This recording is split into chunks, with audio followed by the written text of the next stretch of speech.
70 ఏళ్ల వయసు అంటే సినిమాలకు రిటైర్మెంట్ ప్రకటించే వయసు. మహా అయితే కొత్త తరం హీరోలకు తండ్రి పాత్రను చేసే వయసు. కానీ వయసులో పూర్తిగా యాక్షన్ హీరోగా మారిపోయాడు కమల్.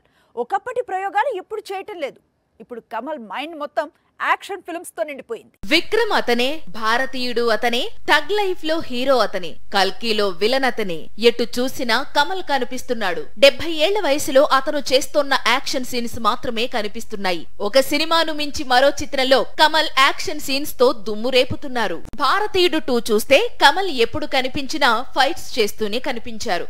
అలాగే టగ్ లైఫ్ లోనూ సేమ్ ట్రెండ్ రిపీట్ చేయనున్నట్లు టీజర్ రిలీజ్ తో క్లారిటీ ఇచ్చాడు. ఇప్పుడు స్టంట్ కొరియోగ్రాఫర్స్ అన్బు అరివుతో నెక్స్ట్ యాక్షన్ ఫిల్మ్ ప్లాన్ చేస్తున్నాడు. అన్బు అరివు ప్రస్తుతం ఇండియాలోనే టాప్ స్టంట్ కొరియోగ్రాఫర్స్. వీరితో కమల్ సినిమా చేయడం అంటే ఆ యాక్షన్ ఫిల్మ్ ఏ రేంజ్ లో ఉంటుందో ప్రత్యేకంగా చెప్పుకోనక్కర్లేదు.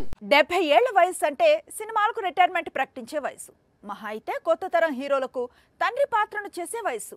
కానీ వయసులో పూర్తిగా యాక్షన్ హీరోగా మారిపోయాడు కమల్. ఒకప్పటి ప్రయోగాలు ఇప్పుడు చేయటం లేదు.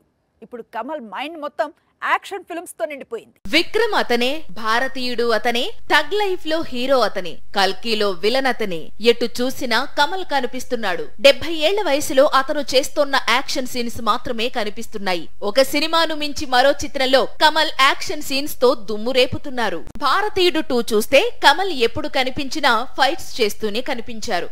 అలాగే టగ్ లైఫ్ లోనూ సేమ్ ట్రెండ్ రిపీట్ చేయనున్నట్లు టీజర్ రిలీజ్ తో క్లారిటీ ఇచ్చాడు. ఇప్పుడు స్టంట్ కొరియోగ్రాఫర్స్ అన్బు అరివుతో నెక్స్ట్ యాక్షన్ ఫిల్మ్ ప్లాన్ చేస్తున్నాడు. అన్బు అరివు ప్రస్తుతం ఇండియాలోనే టాప్ స్టంట్ కొరియోగ్రాఫర్స్. వీరితో కమల్ సినిమా చేయడం అంటే ఆ యాక్షన్ ఫిల్మ్ ఏ రేంజ్ లో ఉంటుందో ప్రత్యేకంగా చెప్పుకోనక్కర్లేదు.